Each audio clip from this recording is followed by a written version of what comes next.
और हरियाणा में अब मानसून कमजोर पड़ चुका है। पहाड़ों में हो रही बारिश लेकिन मैदानी क्षेत्रों के लिए आफत बनती हुई नजर आ रही है। उफान पर हैं हरियाणा की नदियां। बारिश का 6 जिलों में अलर्ट जारी किया गया था। पंचकुला, अंबाला, यमुनानगर, कुरुक्षेत्र, कैथल और करनाल में बारिश का अलर्ट जारी किया गया। लेकिन अब जो मानसून रफ्तार पकड़ता हुआ नजर आ रहा था उसमें काफी कमजोरी दर्ज की जा रही है। बारिश खत्म और उमस भरी गर्मी से लोगों को दो चार होना पड़ रहा है। लेकिन आप तस्वीरों में देख सकते हैं जो नदियों के पास लगते इलाके, वहां पर किस तरह की स्थिति है। नदियां उफान पर हैं और लोगों को भारी परेशानी का सामना भी करना पड़ रहा है। कई जगहों पर जलभराव जैसी स्थिति है और जलभराव की समस्या से लोगों को जूझना पड़ रहा है क्योंकि नदियां उफान पर हैं।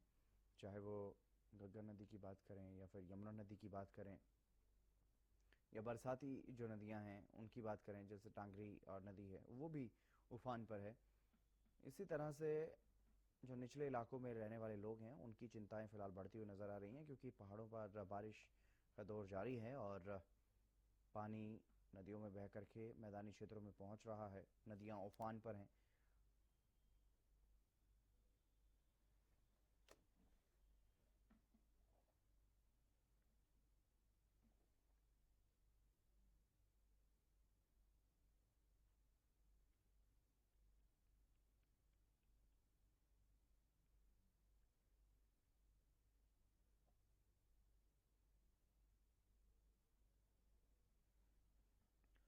और विकास हमारे साथ जुड़ गए हैं अधिक जानकारी के साथ करनाल से। विकास, फिलहाल क्या कुछ ताजा अपडेट है, किस तरह का मौसम बना हुआ है और क्या कुछ मौसम विभाग की तरफ से जानकारी साझा की गई?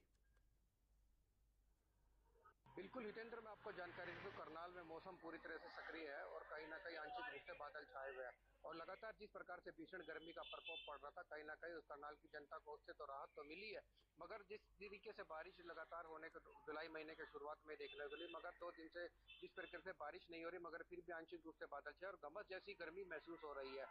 और बाढ़ क्षेत्रों की बात करें तो जिस तरह से करनाल के जो करनाल के उपायुक्त है आनंद कुमार शर्मा, उनके द्वारा भी कल निरीक्षण किया गया था। चाहे शेरगढ़ टापू की बात करें, जो यमुना से लगते हुए सटे गांव है, उनका निरीक्षण किया गया था और उनको हिदायतें भी दी गई है। जो जो वैवादिक टीमें है वहां पे संगठित कर दी गई है। वहां पर चाहे किश्ती की बात करें, जो बाढ़ संभावित क्षेत्र है, जो बाढ़ प्रभावित रोकने के लिए एक टीमें भी गठित कर दी गई और निरंतर वहां पर यमुना के स्तर पर जो स्तर अगर बढ़ता है तो उस पर भी नियंत्रण पाने का काबू करने की लगातार कोशिश कर रहे हैं। और उस पर लोग बनाए हुए टकी नजरें लगी हुई है ताकि कोई जो भी संभावित क्षेत्र है उससे कहीं कोई सुरक्षा का पूरा इंतजाम किया सके। क्योंकि देखा जाता है कि जिस तरीके से करनाल में देखा है, लगातार जिस प्रकार से बारिश हो रही है, कहीं ना कहीं जो यमुना का है जलस्तर लगातार बढ़ता हुआ नजर आ रहा है, जिसके चलते प्रभावित क्षेत्रों में जो संभावित अधिकारी की टीमें भी निरीक्षण कर रही है और वहां पर टकटकी लगा करके अधिकारी बैठे और कोई भी चूक अगर प्रशासन के द्वारा की गई तो उसके खिलाफ जिन भी विभाग की टीम लगाई तो उनकी कार्रवाई अमल में लाई जाएगी। जी हितेंद्र। क्या विकास कहीं कोई ऐसा क्षेत्र है जहां इस तरह से निचले इलाकों में पानी भर गया हो? बिल्कुल, पहले यहाँ पर जिस तरीके से यहाँ पर करनाल में बारिश देखने को मिली तो कहीं ना कहीं करनाल स्मार्ट सिटी जलमग्न हुई थी एक बार, जिसके चलते 2 दिन ऐसा कहीं ना कहीं लोगों को समस्या का सामना भी करना पड़ रहा। मगर कहीं जिस तरीके से हरियाणा उन्होंने बड़ी सहायता से खबर दिखाई, जल प्रभाव की स्थिति को दिखाया, तो हरियाणा न्यूज की खबर चलते ही कहीं ना कहीं जो नगर निगम प्रशासन था कुंभकर्ण की नींद से जागा और प्रशासन जो नगर निगम के कर्मचारी थे नाले नालियों की सफाई के लिए यहाँ पर टीमें गठित करके तुरंत प्रभाव से लगाई गई। और अभी भी वहाँ पर जो टीमें है जो उनके निरीक्षण चलता रहता है कि जिस प्रकार से, क्योंकि देखा जा रहा है कि आईएमडी के अनुसार कह रहा है कि आगे आने वाले दिनों में लगातार जो बारिश है कहीं ना कहीं 70 से 80% होने की संभावना बताई जा रही है और जिससे जल प्रभाव की स्थिति ना हो, इससे लेकर जो टीमें गठित की गई है उनको सितारे निर्देश दिए गए हैं कि वहां पर जो है पारदर्शी नजर रखे ताकि जो जल भराव की स्थिति है वो उत्पन्न ना हो। जी। बारिश में जलभराव की समस्या पनपती है, लेकिन उसके अलावा यमुना नदी में जो उफान की स्थिति बनी हुई है, क्या उसकी वजह से भी कोई क्षेत्र प्रभावित है? जो आसपास के क्षेत्र हैं, यमुना नदी के सटे हुए जो क्षेत्र हैं, क्या वहां पर भी कोई इस तरह की परेशानी कि वहां यमुना में जो उफान की वजह से पानी भर गया हो? बता दूं, यमुना के जो सट्टे के आसपास जो गांव है कहीं ना कहीं जो करनाल के बैठे उनके द्वारा निरीक्षण भी किया गया और टीमें भी गठित कर दी गई।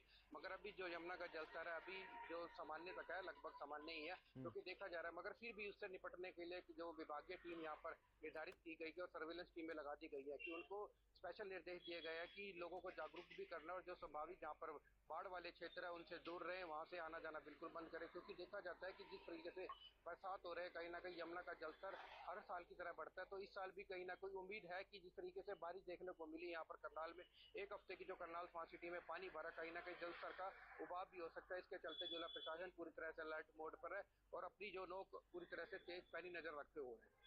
जी चलिए, बहुत शुक्रिया तमाम जानकारी देने के लिए विकास। तो लगातार मानसून की अगर रफ्तार की बात करें तो वो अब धीमी पड़ रही है। हरियाणा में अब मानसून कमज़ोर पड़ता हुआ नज़र आ रहा है, बरसात नहीं हो रही है, लेकिन नदियां ज़रूर उफान पर हैं पहाड़ी क्षेत्रों में बारिश होने की वजह से।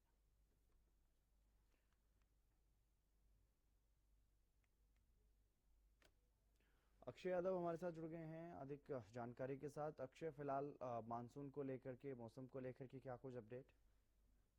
बिल्कुल इंदर, मैं आपको बता दूं, मौसम विभाग की तरफ से आज तक का जो बारिश है उसकी संभावना महेंद्रगढ़ जिले के अंदर जताई गई थी और मौसम के अंदर जो बदलाव है वो अब देखने को भी मिल रहा है।